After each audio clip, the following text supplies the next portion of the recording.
সালামু আলাইকুম। বর্তমানে ইরান, আমেরিকা এবং ইসরায়েলের মধ্যে যে যুদ্ধ হচ্ছে, এই যুদ্ধটা কিন্তু পারমাণবিক অস্ত্রের ছুড়াছুড়ির মাধ্যমেই সমাপ্ত হবে। আপনারা যে যুদ্ধটা দেখছেন বা যেভাবে যুদ্ধটা হচ্ছে, সেই ক্ষেত্রে এই যুদ্ধটা কিন্তু স্থায়ী হবে। একসময় দেখা যাবে যে আপনার এই যে বর্তমানে যে যুদ্ধটা চলছে, এই যুদ্ধের সব থেকে বেশি ক্ষতিগ্রস্ত হবে কিন্তু আপনার ইসরায়েল, তারপরে ইরান এবং তারপরে আমেরিকা। যেহেতু ইরান একটি বড় রাষ্ট্র, সেখানেও তারা যেভাবে ইসরায়েল এবং আমেরিকা বম্বিং করছে, সেক্ষেত্রে ইরানও কিন্তু ব্যাপক ক্ষতিগ্রস্ত হচ্ছে। অপরপক্ষে এখানে আপনার ইরান, তারা যেভাবে অস্ত্রশস্ত্র মার্চা ছুটছে, সেক্ষেত্রে ইসরায়েলও ক্ষতিগ্রস্ত হচ্ছে। ইসরায়েল যেহেতু ছোট রাষ্ট্র, সেই ক্ষেত্রে একসময় দেখা যাবে যে যুদ্ধ করতে করতে একসময় এই ইরানও কিন্তু বসবাসের অনুপযোগী হয়ে পড়বে। সেই ক্ষেত্রে আপনার ইরান যেহেতু ছোট রাষ্ট্র, সেখানে বসবাসের অনুপযোগী হয়ে পড়বে। এবং আমেরিকা আমেরিকা মিডল ইস্টে তাদের যে অর্থনৈতিক যে তাদের যে একটা প্রভাব, সেটা কিন্তু বিলুপ্ত হবে এবং বিশ্বে তাদের যে অর্থনৈতিক প্রভাব, সেটাও কিন্তু বিলুপ্ত হবে। উভয় রাষ্ট্রই কিন্তু এখানে ক্ষতিগ্রস্ত হবে। আর তাছাড়া উপসাগরে যে রাষ্ট্রগুলো রয়েছে, মুসলিম যে রাষ্ট্রগুলো রয়েছে, সেই রাষ্ট্রগুলোও কিন্তু আসলে তেল সংকটে, সে যেভাবে আমরা দেখছি ইরান তাদের তেল স্থাপনায় হামলা করছে, তো সেক্ষেত্রে তারা কিন্তু অর্থনৈতিক সংকটে পড়বে।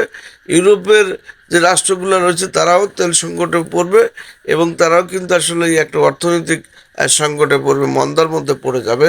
তো আসলেই পরিশেষে দেখা যাবে যে এই যুদ্ধটা যত স্থায়ী হবে, আমরা একসময় গিয়ে দেখবেন যে ওই ইসরায়েল এবং ইরান তারা অর্থনৈতিক একটা বিরাট সংকটে পড়বে এবং বসবাস করার জন্য একটা অনুপযোগী যখন হয়ে পড়বে, অস্তিত্ব সংকটে পড়বে, তখন কিন্তু এই যুদ্ধটা থামানোর জন্য, যেহেতু ইসরায়েল ছোট রাষ্ট্র, সেই ক্ষেত্রে ইসরায়েলের পক্ষ থেকে বা আমেরিকার মাধ্যমে এই যুদ্ধ বন্ধ করার জন্য ইরানকে আহ্বান জানানো হবে।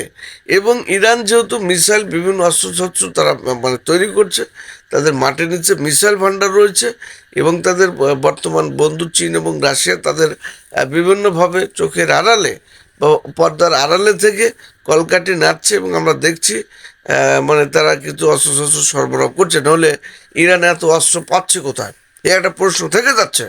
তো একসময় দেখা যাবে যে ইরান বা ইসরায়েল যুদ্ধবন্ধের প্রস্তাব, ইসরায়েল অস্তিত্ব সংকটের রক্ষার মানে রক্ষার্থে তারা একটা শান্তি চুক্তি করার পক্ষে আসতে পারে।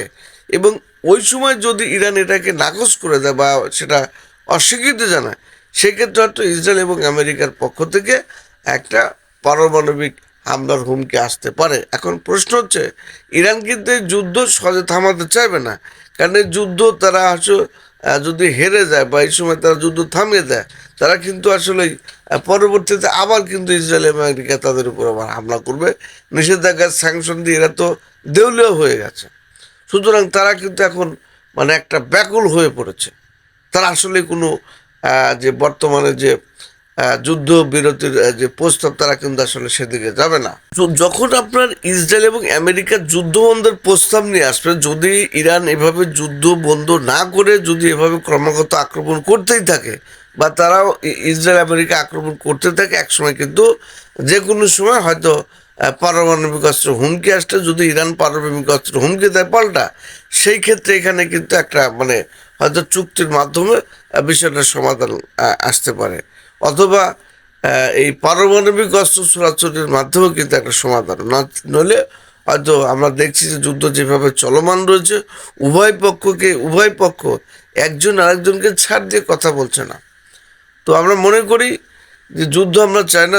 পারমাণবিক অস্ত্র যে একটা পারমাণবিক অস্ত্রের মাধ্যমে বা পারমাণবিক অস্ত্র ছোড়াছড়ির মাধ্যমে বিশ্বের শান্তি পদ্ধতি আমরা চাই না। পারমাণবিক যুদ্ধ আমরা একেবারেই চাই না। আমরা চাই শান্তি, বিশ্ব শান্তি। সবাই ভালো থাকবেন। আল্লাহ হাফেজ।